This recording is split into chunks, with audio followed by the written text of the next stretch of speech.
সুপ্রিয় দর্শক, আসসালামু আলাইকুম। আপনাদের সবাইকে স্বাগত জানাচ্ছি এখনকার আলোচনায়। আপনাদের সঙ্গে আছি আমি সিরাজুল ইসলাম। দর্শক, অনেক জল্পনা কল্পনার পর অশ্বডিম্ব পেড়েছেন বলা যায় মার্কিন প্রশাসন। কেন এই কথা বলছি? ডোনাল্ড ট্রাম্প বলেছেন আমরা লকড অ্যান্ড লোডেড ছিলাম, কিন্তু ইরান আর মধ্যপ্রাচ্যের কয়েকটি দেশ অনুরোধ করার কারণে আমরা সেই হামলা চালাইনি। আর ইরান বলেছে ডোনাল্ড ট্রাম্প যাহা মিথ্যা কথা বলেছেন। ইরানের পক্ষ থেকে আমেরিকাকে কোনো অনুরোধ করার প্রশ্নই ওঠে না, বরং ইরান আমেরিকার যে কোনো দুঃসাহসের জবাব দেওয়ার জন্য প্রস্তুত ছিল। শুধু তাই না, ইরানের পররাষ্ট্রমন্ত্রী সাইয়েদ আব্বাস আরাকচি, তুরস্কের পররাষ্ট্রমন্ত্রী হাকান ফিদান, পাকিস্তানের সেনাপ্রধান ফিল্ড মার্শাল আসিম মনির এবং সৌদি পররাষ্ট্রমন্ত্রী ফয়সাল বিন ফারহান তাদের সবার সাথে টেলিফোনে আলাপ করে বলেছেন আমেরিকা এবং ইসরায়েল যদি ইরানের বিরুদ্ধে আজ রাতে হামলা চালায় তাহলে তাদের বিরুদ্ধে ব্যবস্থা তো নেওয়া হবেই, পাশাপাশি যে সমস্ত দেশ তাদেরকে এই হামলা চালানোর ব্যাপারে সহযোগিতা করবে তাদের বিরুদ্ধেও ব্যবস্থা নেওয়া হবে। দুই পক্ষ এই দুই রকম কথা বলেছে। আসলে বাস্তবতা কি, আজকের ভিডিওতে এই বিষয়ে আলোচনা করার চেষ্টা করব। এর সাথে একটু খবর দিয়ে রাখি, তেলের দাম কিন্তু এই পরিস্থিতিতেও বেড়েছে। তেলের দাম 2-3 দিন আগে 84, 85, 81 ডলারে চলে এসেছিল। আজকে ব্রেন্ট ক্রুডের দাম $90.12 কমপক্ষে, আর ওয়েস্ট টেক্সাস ইন্টারমিডিয়েটের দাম অন্তত $84.67। সুপ্রিয় দর্শক, এইসব বিষয় নিয়েই একদম বিস্তারিত আলোচনা করব। আশা করি খুবই ভালো লাগবে আজকের আলোচনা। যদি ভালো লাগে তাহলে শেষ পর্যন্ত সঙ্গে থাকবেন, আর ভিডিওতে লাইক, কমেন্ট, শেয়ার করে আমাদের সাথেই থাকুন এবং চ্যানেলটি সাবস্ক্রাইব করে এই চ্যানেলের অগ্রযাত্রাকে আপনারা এগিয়ে নিতে হেল্প করুন। আপনাদের সবাইকে ধন্যবাদ জানিয়ে শুরু করছি বিস্তারিত আলোচনা। আমরা সবাই জানি গতকাল আমি দুপুরে এবং রাতে 2 দফায় ভিডিওতে বিস্তারিত আলোচনা করেছিলাম। তার আগের রাতে ক্যাম্প ডেভিডের বৈঠকের কথা বলেছিলাম। ওই ক্যাম্প ডেভিড কিন্তু আসল জায়গা, ওখানে সিদ্ধান্ত হয়েছে এবং ইরানের উপরে প্রচণ্ড রকমের হামলা চালাবে। এই সাথে যুক্ত থাকবে ইসরায়েল, সে কথা ডোনাল্ড ট্রাম্প তার ট্রুথ সোশ্যালে বলেছেন। তিনি একটা পোস্ট দিয়ে বলেছেন ইরানের বিরুদ্ধে আমরা হামলা চালানোর জন্য লকড অ্যান্ড লোডেড ছিলাম, অর্থাৎ আমাদের ক্ষেপণাস্ত্র, বিমান, এভরিথিং ওয়াজ রেডি। ইরানকে একেবারে গুড়িয়ে দেওয়ার জন্য আমরা প্রস্তুত ছিলাম এবং আমাদের সাথে ছিল ইসরায়েল। কিন্তু ইরান আর মিডল ইস্টের কয়েকটি দেশের অনুরোধের কারণে আমরা ইরানের উপর হামলা আপাতত বাতিল করেছি এবং আশা করছি খুব দ্রুতই তারা একটা চুক্তি করবে। তারা দ্রুত চুক্তি করার ব্যাপারে রাজি হয়েছে, তারা দ্রুত চুক্তি করবে বলে কথা দিয়েছে। এখানে আমি আগে ইরান কি জবাব দিয়েছে সেই কথাটুকু বলি, তারপরে কারা কি করেছে অ্যাকচুয়ালি আমি সে কথা বলছি। এখানে ইরান একদম সুস্পষ্ট করে বলেছে, একদম ডাহা মিথ্যা কথা বলেছেন ডোনাল্ড ট্রাম্প। তিনি যে কথা বলেছেন তার ধারে কাছেও ইরান নেই, বরং ইরান আমেরিকা এবং ইসরায়েলের সম্ভাব্য আগ্রাসন মোকাবেলার জন্য প্রস্তুত ছিল এবং এই যুদ্ধ শুধুমাত্র ইসরায়েল আর আমেরিকার ঘাঁটিগুলোতে সীমাবদ্ধ থাকতো না। এই যুদ্ধ অনেক বিস্তৃত আকারে ছড়িয়ে পড়তো। মধ্যপ্রাচ্যের এমন কোনো ঘাঁটি নেই যে ঘাঁটি ইরানের ক্ষেপণাস্ত্রের আওতায় নেই। এর প্রত্যেকটা আমেরিকান ঘাঁটি হামলার আওতায় চলে আসতো।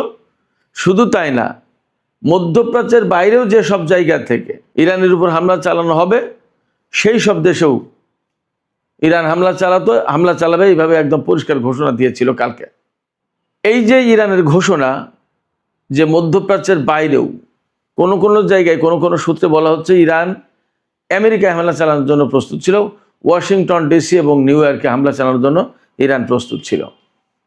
সত্য মিথ্যা জানি না, যুদ্ধের সময় তো নানান কথা আসে, কিন্তু এরকম কোনো কোনো সূত্র থেকে বলা হচ্ছে যে ইরান যে বলেছে যে মধ্যপ্রাচ্যের বাইরেও হামলা চালাতো ইরান, সেটার অর্থ হচ্ছে যে আমেরিকা পর্যন্ত তাদের ক্ষেপণাস্ত্র চলে যেত, অর্থাৎ ইরান চূড়ান্ত যুদ্ধের জন্য প্রস্তুত ছিল। এবং ইরানের পক্ষ থেকে পরিষ্কার করে বলা হয়েছে যে একদম সবচেয়ে খারাপ যে অবস্থাটা, আমেরিকা এবং ইসরায়েল ইরানের বিরুদ্ধে হামলা চালালে সবচেয়ে খারাপ যে অবস্থা, সেই খারাপ পরিস্থিতি, খারাপ অবস্থা মোকাবেলার জন্য ইরান প্রস্তুত ছিল।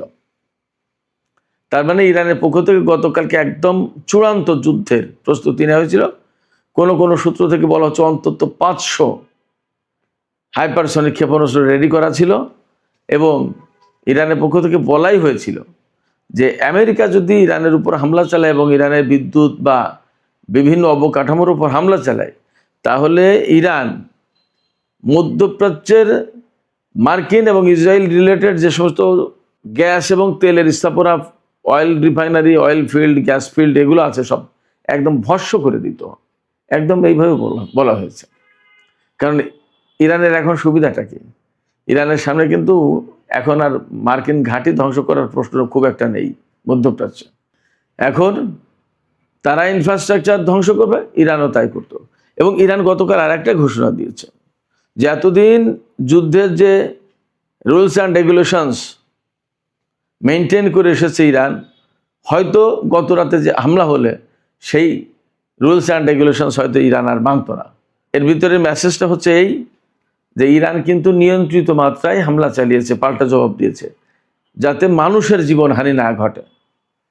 কিন্তু গতকালকের কথা ছিল যে এই নিয়ম থেকে ইরান বেরিয়ে এসে অর্থাৎ একদম মরণপূর্ণ লড়াই করবে।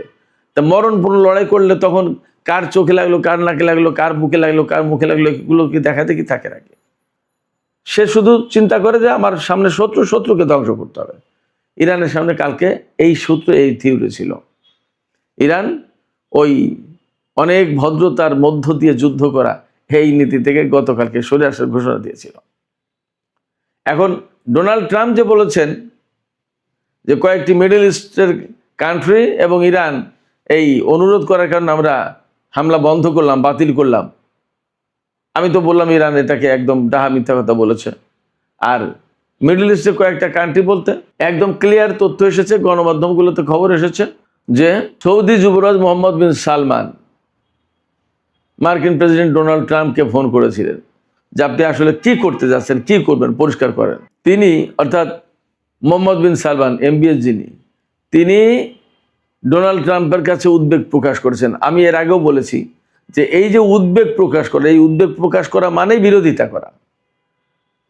আমি যদি বলি যে না না খুব সর্বনাশ হয়ে যেতে পারে, এটা উদ্বেগ প্রকাশ করলাম। এই উদ্বেগ প্রকাশ করা মানেই তো বিরোধিতা করা, যে না ভাই আপনি এই কাজ করেন, এই কাজ করলে খুব ক্ষতি হয়ে যাবে, সর্বনাশ হয়ে যাবে। ডোনাল্ড ট্রাম্পের কাছে সৌদি যুবরাজ বিরোধিতা করেছেন যে আমেরিকা যে ইরানের উপর হামলা চালাবে, এবং ইরান তো এই গত 5 মাস ধরে তো যুদ্ধ করে আসছে। 28শে ফেব্রুয়ারি, তার মানে ফেব্রুয়ারি মাস শেষ ধরেন, মার্চ থেকে এই পর্যন্ত 5 মাস যুদ্ধ তো করে আসছে। ইরান তো বলেনি যে আমরা সারেন্ডার করলাম বা আমরা পারছি না, বরং কোনো ক্ষেত্রে আমরা দেখছি আমেরিকা এত ক্ষতির মুখে পড়েছে যে সেই ক্ষতি পুষিয়ে নেওয়া তাদের জন্য কঠিন ব্যাপার। তার এই মুহূর্তে নগদ একটা উদাহরণ দিই। আমেরিকান ইউরোপীয় যে কমান্ড, যেমন সেন্টকম, যেমন এরকম ইউরোপীয় একটা কমান্ড আছে।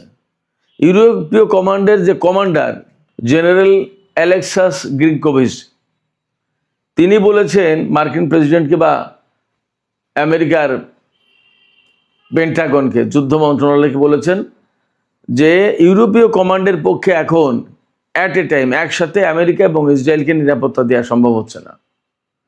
আমাদেরকে বেছে নিতে হবে, হয় ইসরায়েলকে নিরাপত্তা দিতে হবে, না হয় আমেরিকাকে। কারণ আমাদের কাছে এত পরিমাণে অস্ত্র, যুদ্ধ সামগ্রী আর নেই।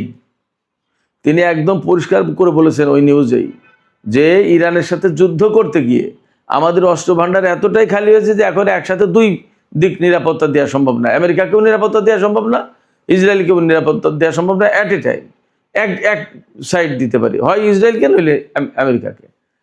জেনারেল অ্যালেক্সাস গ্রিগোভিচ তিনি আরও বলেছেন যে এই মুহূর্তে যদি দুই দিকেই যদি নিরাপত্তা নিশ্চিত করতে হয়, নিশ্চিত করা বলতে নিরাপত্তার দেখভাল, নিশ্চিত থাকবে কি থাকবে না তার কোনো নিশ্চয়তা আছে নাকি?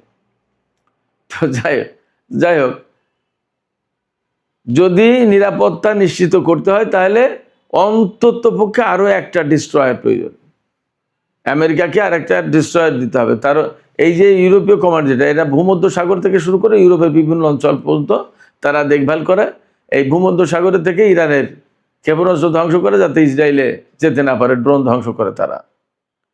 কিন্তু এখন বাস্তব কথা হচ্ছে একটা ডিস্ট্রয়ার কেন, আরও 2-1টা ডিস্ট্রয়ার আনলে মনে খুব একটা লাভ হবে না। এই কারণে যে ইরান গত পরশুদিনও খবর দেখলাম যে ইরান এখনও ম্যাক্সিমাম যে সমস্ত অস্ত্র ব্যবহার করছে তার 10 বছর আগে তৈরি করা অস্ত্র।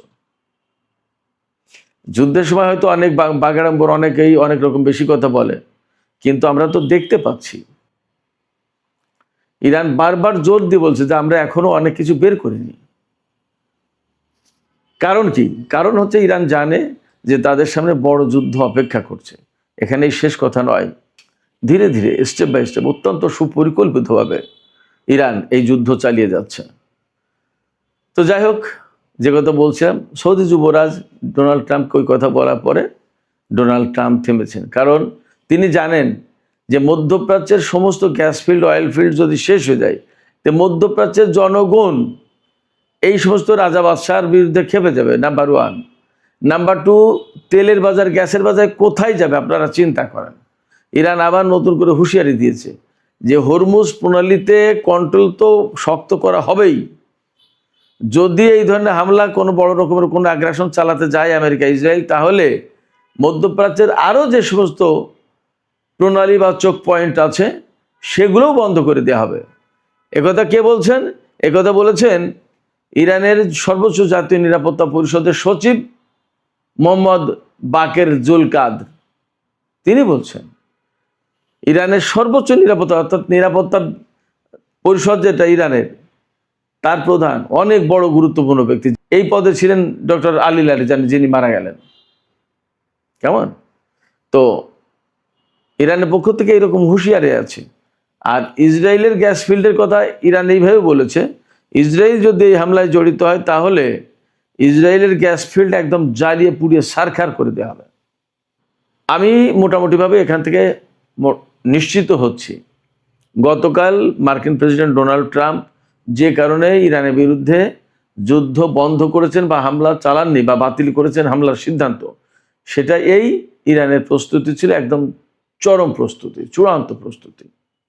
বললাম তো, অন্তত 500 হাইপারসনিক ক্ষেপণাস্ত্র রেডি ছিল। তো 500 হাইপারসনিক ক্ষেপণাস্ত্র কোথায় ব্যবহার করবে? এবং প্রথমবারের মতো ফাতেহ 1 এই ক্ষেপণাস্ত্র ব্যবহারে আনতে যাচ্ছিল ইরান। এই ক্ষেপণাস্ত্রের পাল্লা হচ্ছে 1450 কিলোমিটার, গতি হচ্ছে 15 থেকে 16 ম্যাক, অর্থাৎ শব্দের 15 থেকে 16 গুণ দ্রুত গতিতে ছুটতে পারে এই ক্ষেপণাস্ত্র। ইরান থেকে ছুটলে ইসরায়েলে পৌঁছাতে 1-2-3 মিনিটের ভিতরে পৌঁছে যাবে। ক্ষেপণাস্ত্র ঠেকানোর প্রস্তুতিও নিতে পারবে না। আর জর্ডান, সৌদি আরব, এই সমস্ত জায়গার ক্ষেপণাস্ত্র প্রতিরক্ষা ব্যবস্থা শেষ করে দিয়েছে ইরান। অতএব আমেরিকা যদি আগ্রাসন চালাতো, ইসরায়েল যদি আগ্রাসন চালাতো গত রাতে, তাহলে ইরান সেই রকমভাবেই জবাব দেওয়ার জন্য প্রস্তুত ছিল। এখন ডোনাল্ড ট্রাম্প যে দাবি করলেন যে ইরান এবং মধ্যপ্রাচ্যের কয়েকটি দেশের অনুরোধের কারণে আমরা হামলা বন্ধ করেছি এবং আশা করছি যে ইরান খুব দ্রুত একটা চুক্তি করবে, সেরকম একটা কথা দিয়েছে। বাস্তবতা কি তাই? আসলে ঘটনাটা কি হতে পারে এটা একটু বিশ্লেষণ করা যাক। আমরা এর আগে বহুবার দেখেছি যে আমেরিকা চুক্তির জন্য ইরানের পিছনে দৌড়াদৌড়ি করেছে, অনেকটা জোর করে পেছন থেকে শার্ট টেনে ধরে বলা যায় যে চুক্তি করেন, চুক্তি না করলে উপায় নেই, চুক্তি করেন, চুক্তি করে যান, কোথায় যাচ্ছেন আগে চুক্তি করে যান, এরকম করে টানাটানি করেছে বলা যায়। সেই জায়গায় ইরান চুক্তি করতে চায়নি। তারপরে এই যে বর্তমান যে সমঝোতা যেটা হয়েছিল কিছুদিন আগে, সেটা আমেরিকাও বাতিল করেছে, ইরানও বাতিল করেছে। ইরান কি বসে আছে চুক্তির জন্য? শুধু তাই না, তারা বলেছে যে এবার আর কোনো চুক্তির দিকে আমরা যাব না, এই যুদ্ধের ফয়সালা আগে করে নিই। আমেরিকা আসলে কি চায় তার ফয়সালাটা আগে করে নিই, তারপরে বাদ বাকি আলোচনা হবে। এবং আলোচনার জন্য কিন্তু আমরা বেশ কিছুদিন ধরে দেখছি মিশর, তুরস্ক, পাকিস্তান, কাতার, এ সমস্ত দেশ খুব চেষ্টা প্রচেষ্টা চালাচ্ছে, হয়তো ভেতর ভেতর সৌদি আরবও। কিন্তু ইরান কোনো ফর্মাল আলোচনায় বসেনি এবং কাউকে কোনো ইঙ্গিত দেয়নি, এবং ইরানের কোনো প্রতিনিধি এই সমস্ত ব্যাপারে আলোচনা করতে কোনো দেশে গেছে তাও না। কথা ইরানের পক্ষ থেকে একদম পরিষ্কার যে এই যুদ্ধ বন্ধ হতে হবে, এই যুদ্ধের আগে ফয়সালা হোক, তারপরে বাকি কথা। যুদ্ধের ফয়সালা যদি করতে যায় তাহলে কিভাবে করবে? আমেরিকা কোনো মতে এখানে একদম সারেন্ডার করে চলে যাবে ব্যাপারটা তা না, তাহলে তারা যুদ্ধই করবে। তো যুদ্ধ যদি করতে তাহলে ইরানকেও যুদ্ধ করতে, ওই ব্যাপারটা ঠিক এই লেভেলে আছে। এখান থেকে দুই পক্ষের কারণে সরে যাওয়ার আর কোনো উপায় নেই, পথ নেই। যদি কিনা আমেরিকা সরে যায়, মার্কিন ঘাঁটি সেনা বিভিন্ন কিছু সরিয়ে নেওয়ার চিন্তা ভাবনা চলছে, দেখছি যে সরিয়ে নেওয়া হচ্ছে। ব্যাপারটা যদি তাই হয়, তাহলে তারা যদি চলে যায় তাহলে অন্য কথা। কিন্তু ইরান সারেন্ডার করে যে আমেরিকার হাতে ইরানকে তুলে দেবে, তাদের কথা মেনে নেবে, ব্যাপারটা তা মোটেই না। এবং মজার ব্যাপার দেখুন, প্রথম ছিল তাদের সরকার পরিবর্তন, পরমাণু কর্মসূচির ধ্বংস, ইরানের ক্ষেপণাস্ত্র প্রতিরক্ষা ব্যবস্থা সব ধ্বংস এবং দেশ দখল, নতুন একটা সরকার প্রতিষ্ঠা করা। আস্তে আস্তে সেখান থেকে কোথায় এসেছে এখন ইরান হরমুজ প্রণালী খুলবে কিনা, বাবাল বান্ধে প্রণালী ইয়েমেনিরা খুলে দেবে কিনা, এই জায়গায় এসে পৌঁছেছে। এবং আজ পর্যন্ত হরমুজ প্রণালী ক্রস করতে পারেনি আমেরিকার কোনো জাহাজ, না যুদ্ধ জাহাজ না বাণিজ্য জাহাজ। এই জায়গায় কোনো মতেই ইরান সারেন্ডার করবে এটা ভাবার কোনো সুযোগ নেই। আমি যা দেখতে পাচ্ছি, যুদ্ধের বাস্তবতা তাই বলছে। ইরানের হয়তো অনেক বেসামরিক মানুষ মারা যাবে, হয়তো সামরিক মানুষও মারা যাবে, কিন্তু যুদ্ধে আত্মসমর্পণ করবে ইরান, এটা আপাতত কল্পনার বাইরে। শুধু তাই না, মার্কিন ঘাঁটিগুলোর যে অবস্থা করেছে তাতে আমেরিকা এখান থেকে চলে যেতে বাধ্য। ইরান কিন্তু বলেছে যে মধ্যপ্রাচ্য থেকে মার্কিন সেনারা যদি সব চলে না যায়, তাহলে প্রত্যেক ফোঁটা তেল, অর্থাৎ প্রতি ফোঁটা তেল ইউয়ানে বিক্রি করা হবে, ডলারে না, ইউয়ানে বিক্রি করা হবে। প্রতি ফোঁটা তেল ইউয়ানে বিক্রি করা হবে। চিন্তা করুন ইরানের হুমকিটা কি। তার মানে আমেরিকার সামরিক সক্ষমতা প্রশ্নের মুখে বটেই। আমেরিকার ডলার থাকবে কিনা, ডলারের প্রভাব প্রতিপত্তি থাকবে কিনা, সেটা এখন প্রশ্ন হয়ে দাঁড়াচ্ছে। এবং গতকাল যে যুদ্ধের প্ল্যান ছিল আমেরিকার, তাতে বলা হচ্ছিল মধ্যপ্রাচ্যের দেশগুলোও আমেরিকা ইসরায়েলের সাথে যুক্ত হবে। ইরান কিন্তু সেটা বন্ধ করেছে, মোকাবেলা করেছে তাদের প্রস্তুতি, তাদের সামরিক সক্ষমতা দেখিয়ে। আব্বাস আরেকটি বলেছেন যে ইরান একদম পরিপূর্ণভাবে প্রস্তুত রয়েছে তাদের সামরিক সক্ষমতা দেখানোর জন্য। কতটুকু সামরিক শক্তি আছে এটা প্রমাণ করে দেওয়ার জন্য প্রস্তুত। ইরানও লকড অ্যান্ড লোডেড ছিল। এই জায়গা থেকে আমেরিকার সামনে আসলে কোনো বিকল্প নেই। এই কারণে হরমুজ তারা খুলতে পারবে না, ইরানের পরমাণু কর্মসূচি ধ্বংস করতে পারবে না, ইরান দখল নিতে পারবে না, ইরানে স্থল অভিযান চালাতে পারবে না। নৌবাহিনীর শক্তি ব্যাপকভাবে কমে গেছে, বিমান বাহিনীর অবস্থাও তাই। সেক্ষেত্রে আমেরিকার সামনে উপায়টা কি? একটা মাত্র পথ, পরমাণু অস্ত্র। কিন্তু তার জবাব ইরান কিভাবে দেবে এবং বিশ্ববাসী, বিশেষ করে চীন, রাশিয়া, উত্তর কোরিয়া, তারা কিভাবে রিয়াক্ট করবে সেটা কিন্তু একটা বড় প্রশ্ন। ফলে আমেরিকা যদি পরমাণু হামলা চালায় ইরানের উপরে, আমেরিকার ভূখণ্ড নিরাপদ থাকবে না, এটা মোটামুটি গ্যারান্টি দিয়ে বলা যায়। যা পরিস্থিতি, তাতে ডোনাল্ড ট্রাম্পকে অনেক কিছু ভাবতে হয়েছে, বিবেচনা করতে হয়েছে এবং এই হামলা বন্ধ করতে হয়েছে। এই হামলা চালালে তার পরিণতি হবে ভয়াবহ। সুপ্রিয় দর্শক, এখনকার আলোচনা এখানে শেষ করতে চাই। আলোচনা শেষের আগে আমি আপনাদেরকে বলি, আপনাদের কি মনে হচ্ছে ডোনাল্ড ট্রাম্প যে হামলা বন্ধ করলেন, এটা কি ইরানের শক্তিমত্তার কারণে, নাকি ইরান এবং মধ্যপ্রাচ্যের দেশগুলো তাকে আশ্বস্ত করেছে চুক্তি একটা হবে? আপনাদের কি মনে হয়? আপনাদের মতামত কমেন্টে জানাতে পারেন। আর ভিডিও ভালো লাগলে লাইক, কমেন্ট, শেয়ার করবেন এবং চ্যানেলটি সাবস্ক্রাইব করে সাথেই থাকবেন। দর্শক, এখনকার আলোচনা এখানে শেষ করতে চাইছি। আপনারা সবাই অনেক ভালো থাকুন। আল্লাহ হাফেজ।